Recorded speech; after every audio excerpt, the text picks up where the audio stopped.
Yaşa görə pensiya alanlara da dövlət tərəfdən artıq müjdə var, xəbər var. Var.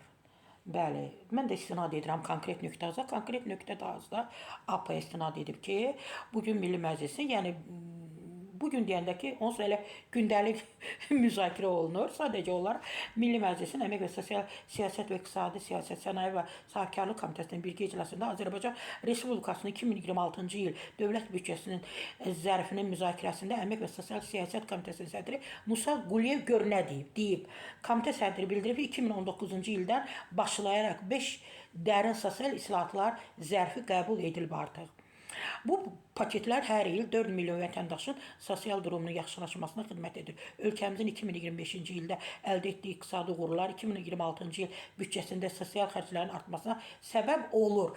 Yəni bizim Musa müəllim bir çox açıqlamalar verib. İnsanlar üçün təbii ki, maraqlı nə olandı?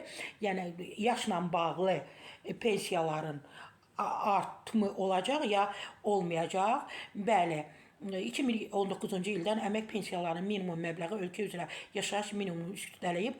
Bu meyil gələn ildə davam edəcək. Əmək pensiyalarının orta aylıq məbləği 2026-cı ildə 590 manat olacaq. Yaşa görə pensiyanın orta aylıq məbləğinin 629 manata yüksəlməsi proqnozlaşdırılır.